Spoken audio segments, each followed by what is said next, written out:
Hey friends, good morning. I hope you're having a great weekend and just a beautiful day. It's amazing, isn't it? It's already September, Labor Day weekend, and for us in New York City, schools are about to start. It's a brand new season for our children, a brand new season for our students. Colleges are starting, college football is starting. Yes, let's go. Let's go Michigan, Big Blue. And NFL is starting. Football, baseball's coming to an end. And I'm not trying to focus on sports so much as there are certain things that we associate with the change of seasons. And isn't it amazing how when things change around us, we also change on the inside? During the summer, inside maybe we feel more energetic and lively. And as the winter approaches, we get a little more slower, maybe a little more quiet.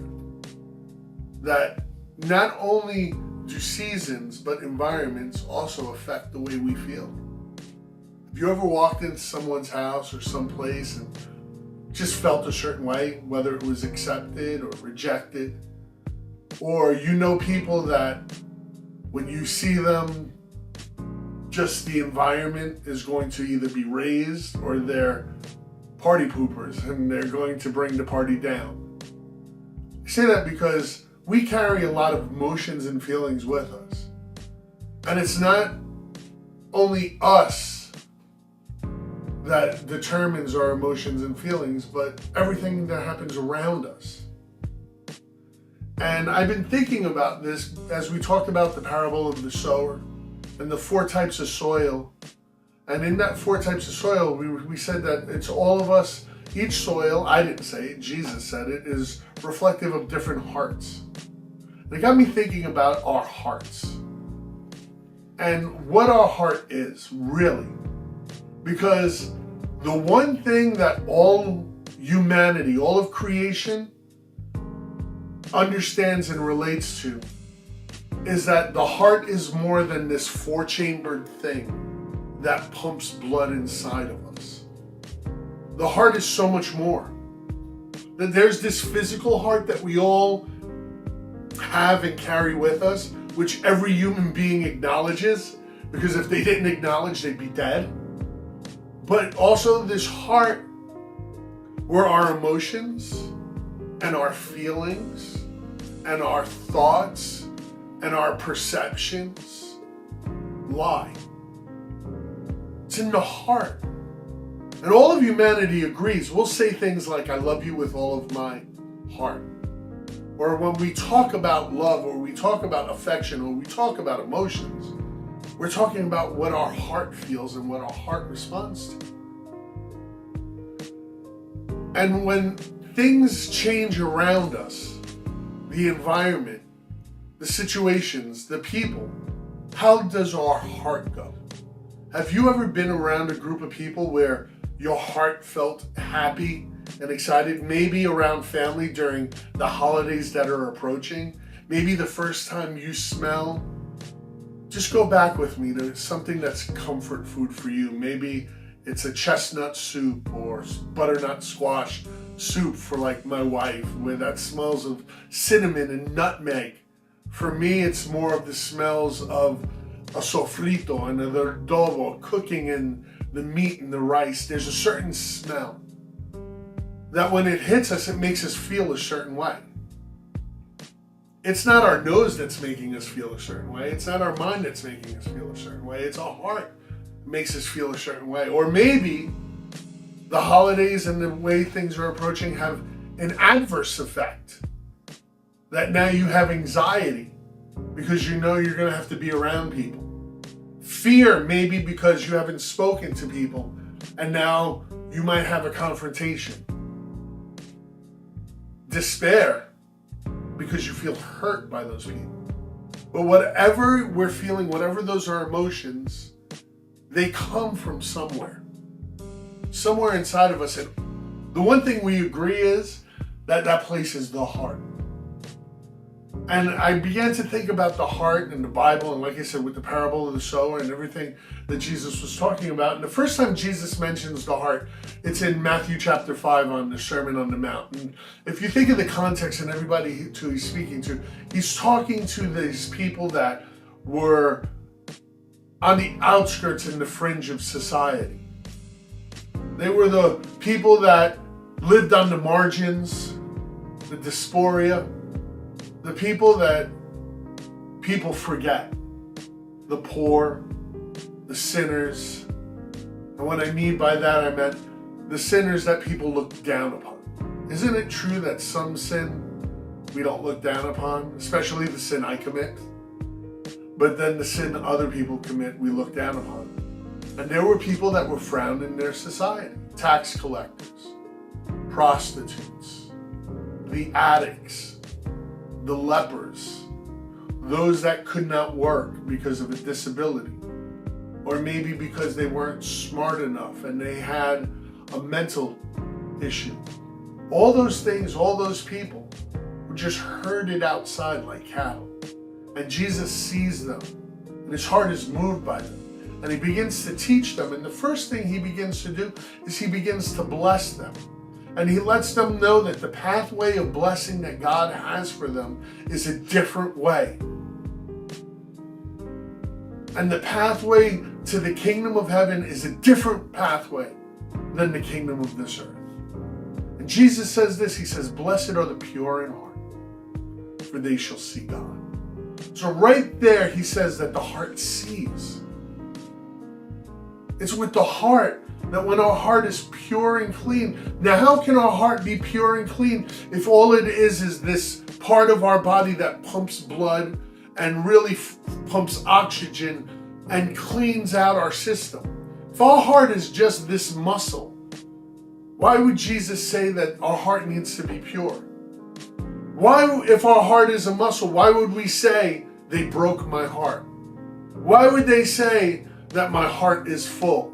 Why would we say, "Oh, bless his heart"? Why would we say, "Tell the truth with all your heart"? Why would we say, "What does your heart say"? Why would we say these things if our heart was just part of our body? Because God created our hearts as that place where we connect with him. Watchman Nee, writing on their thoughts on the commentary of 1st and 2nd Thessalonians, writes this: "The soul is the person himself, but the heart is the person in action." This means that whenever you act by your heart. Therefore, we may say that our heart is our representative in action. Means that the things I do, the things I think, the things I say come out of my heart. Solomon would say in Proverbs 4:23, "Keep your heart pure above all else, for out of it," or he would say, "Guard your heart with all diligence, for out of it are the issues of life." Jesus says, "For out of the overflow of the heart, the mouth speaks." Jesus would say that a man could be outwardly clean and their hearts be dirty. Jesus says to the Pharisees that you worship me with your mouths, but your heart is very far from me. So this heart is so important to us. This heart is the birthplace of who we are. This heart is actually the way we view ourselves and the way we live our lives outwardly. That's why the first thing God says is to love the Lord your God with all of your heart. Stop right there. The heart was the first thing, because the heart is what produces actions. Let's rewind it, fellas. When you met that hottie, you were checking her out, you wanted to get with her, what did you do? You did stupid things. You wrote, back in the day, you wrote letters. Maybe you did a little video. Now you hit her up with DMs and you give her little emojis and you let her know, "Hey girl, I'm thinking about you." Pass her a note in school, leave something at the locker, whatever you wanted to do. Or if you were older, send flowers to her office. But what you did was try to win her heart. Out of the abundance of the heart, you would say things like, you look beautiful, or I want to marry you, or you would say all those romantic stuff that I'm not allowed to say to my wife because she says they're cheesy lines. When I met my wife, I looked at her in the eye, I said, baby, I need to call an ambulance right now. She looks at me and goes, why? What's the matter? I said, you must be in so much pain. She goes, no, I'm okay. I said, it didn't hurt when you fell from heaven? Bam. Play on, playa. Yeah, we all have our game. We all think we are something. But really, it was my heart was trying to woo her. But the same way we respond to people is the same way we respond to God. Do we speak to God truly out of our heart? God sees our heart. God knows our heart. That's why he says, above all else, guard it. And that's what we can do in the flesh. Guard our hearts. Protect it. You be the protector of your heart. But Paul makes this shift in Philippians. He says that if you're anxious, he says, be anxious for nothing, but through prayer and thanksgiving with supplication, let your requests be made known to God. And listen to this. And it says, and the peace of God that surpasses all understanding will guard your heart. Well, wait a minute. Solomon is giving me advice for me to guard my heart. Paul is giving me advice for God to guard my heart. And that's the difference between the Old and the New Testament.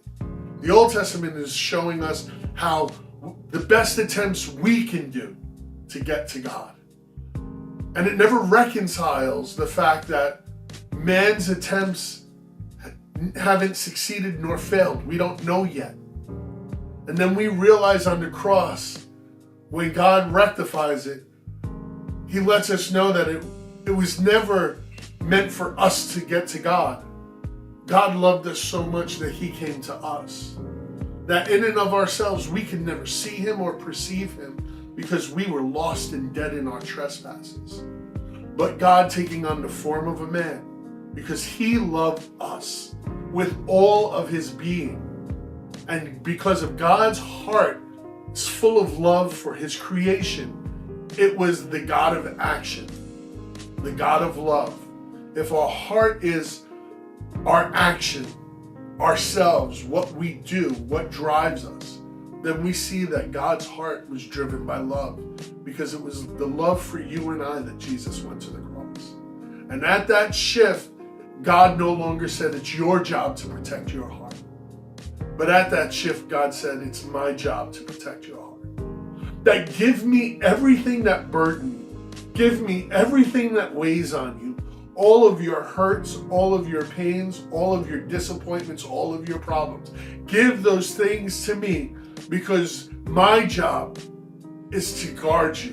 As a good father would protect his children, and as a good father would protect his family, God says, give me those things that do damage to your heart. Doesn't unforgiveness do damage to our heart?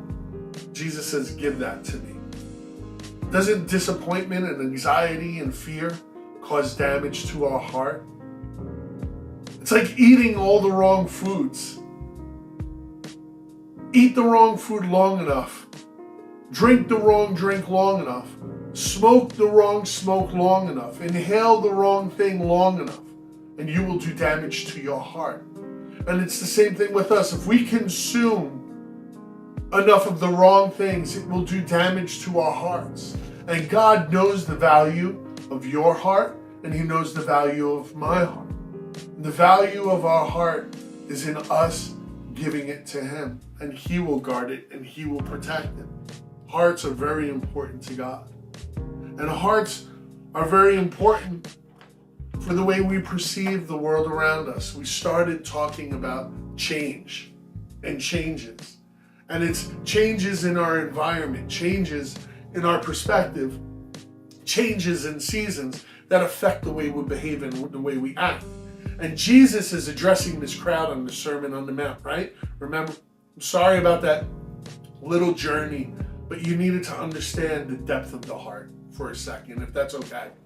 you let me just talk to you for a little bit. And really just give me another 10 or 15 minutes longer.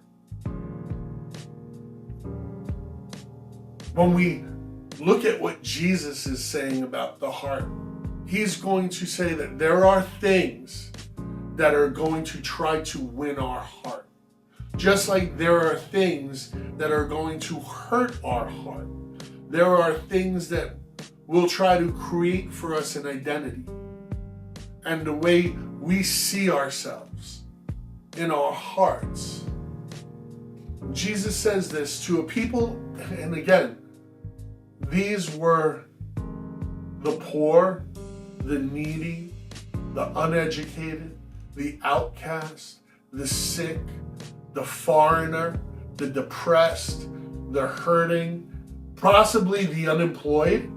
Because you think about it, if they stayed with him all day, who was working? Talking about people taking time off of their jobs and what they did, their farms, their land. If they were landowners, which probably most of them were not, they were the ones that worked the land. Those were the ones that gleaned the land because they were in need and they were poor. They're sitting there listening to Jesus. Listen to what Jesus says. Do not, and this is in Matthew chapter 6, verses 19 to 21. And this is where we're going to land and close this plane.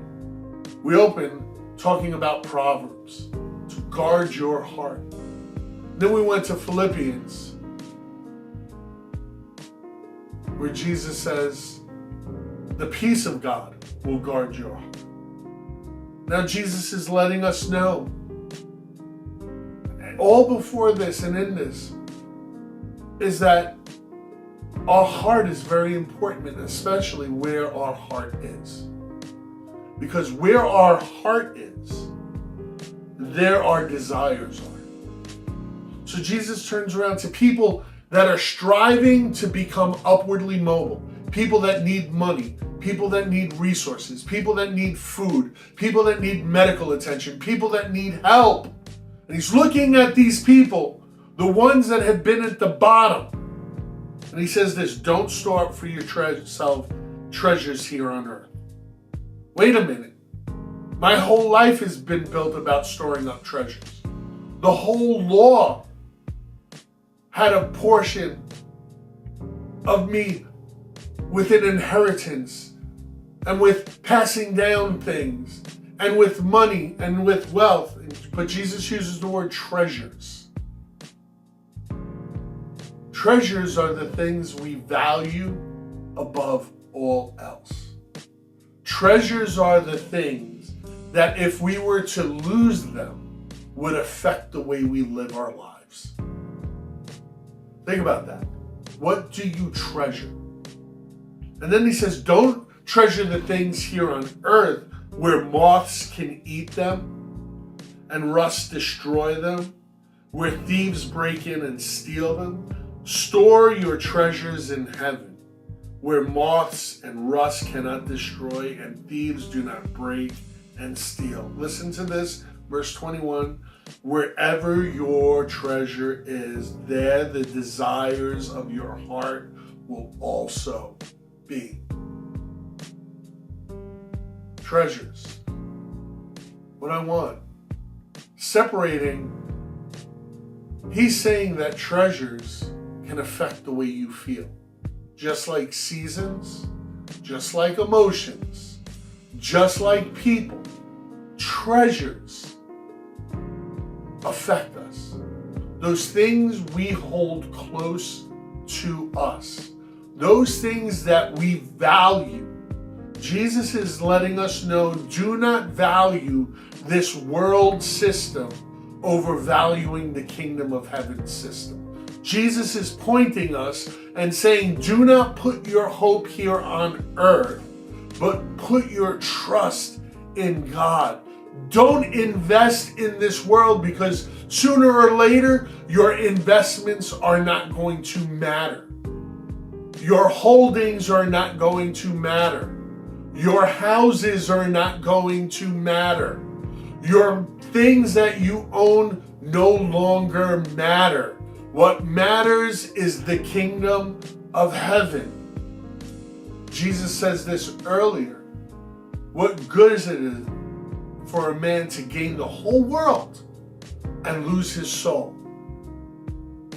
Jesus would later say, don't store up here on earth. Don't let your investments be in this world, but let your investments be in the next. And I kind of understand that coming from the Wall Street world, especially in the early 2000s, before the housing bubble burst. People were taking and using their mortgages and using money that they got for one thing and used it for another. I saw people take out second mortgages to invest it and then lose it and have to pay back those mortgages. Jesus is saying anytime we invest in this world, it's a bad bet. But whenever you invest in the kingdom of heaven, you can't lose. You can't lose when you sell all you have and give it to the poor. You can't lose when you sell all you have and give it to Jesus. You can't lose when you give your life entirely over to Him. You can't lose when you put your hands in the kingdom of heaven. But if you put yourself in the kingdom of this world, you will lose. It's a bad bet because this world will fade away. Our lives that are in this world will one day come to an end. And what we've done in this world will not matter. And only that which is of the kingdom of heaven would remain. So I want to ask you, what are you investing your life in? Or you're investing your life in things that are environmental? Are you investing in things that are people related? Are you investing in things that are systems related? Are you investing in things that are family related? Or are you investing in things that are kingdom related? Do not store up for yourselves treasures here on earth. That is something the children of Israel would understand, because God would used to ask them to bring their things to the storehouse so that God's coffers would be full. Something the children of Israel hadn't done prior to captivity. All the great treasures of Israel ransacked over history. And God is saying it wasn't those treasures that are stored up, but it's kingdom treasures that matter. The children of Israel used to mourn going into the temple because there were parts of the tabernacle that were missing because they were stolen by other nations. And it didn't look the same, feel the same. Many of us store up here, hoping that here we'll find salvation. If I just have enough money, if I just have enough time, if I just am loved it. And Jesus says this, that if you invest it in this world, it's a bad bet. But when you invest it in my kingdom, you will never lose. You will never lose. Do not store up for yourselves treasures here on earth, where moth, rust, thieves, where it can be stolen or destroyed. I know what it's like to lose money on bad bets on Wall Street. I know what it's like to lose money and wealth to the point that you're vomiting and you're sick to your stomach and it feels like somebody poured a bucket of ice cold water over you. You get that, I can't explain it, that tingle from the base of your neck down your spine, knowing that I messed up. And then wondering what the future holds. Jesus would look and he would say, that's a bad bet. It's a bad bet. Put your hope in me. Put your trust in me. You put your trust in money. David writes, some put their trust in horses. Other puts their hope in chariots. But we put our hope in the Lord, which means when it's time to fight, there are those that put it in their might, and others put it in the hands of God. And David says, it's not my might, but it's about God. Jesus says, it's not about this kingdom, it's about the next one. And your investment of 80 years in this world, if you invested in the kingdom of heaven, would pay dividends for generations. Yeah, your kids might not get $1 million, but 1 million people might get saved. You never know what your life would yield if you sowed it entirely. My kids are going to be my kids, and they're going to make money, and they're going to make wealth. And we've learned long that it's my job to provide wealth for my children. It's my job to teach my children how to follow Jesus. I know a lot of parents whose kids are waiting for them to die because they're going to get a big inheritance. And what does it matter if you get a big inheritance and lose your soul? What does it matter if you leave your children a big inheritance, yet they don't go to the kingdom of heaven? What would you do if you taught your children to invest in this world, but not in the kingdom of heaven? What if we told our children that the greatest treasures are here and not in the kingdom of heaven? Jesus is stopping the crowds and letting them know you're chasing after the wrong thing. Don't chase after this kingdom. Because where your heart is, there your treasure is. If your treasure and value is here on this earth, this is where your treasure lies. But if your value and your giving and your life is in the kingdom, it's not a bad bet. I want to encourage you guys to look at your heart, because out of it is the wellspring of life. Who guards your heart? Are you guarding it, or are you giving it to God? Where's your treasure? The most important things to you. Where are you storing it up? Are you committing your children to the kingdom? Are you committing your resources to the kingdom? Are you committing your family to the kingdom? Are you committing your property to the kingdom? Do not store up for yourselves treasures. My children are my treasure. If I store up for them and I teach them that this is the best value system, then I'm not teaching them the best bet.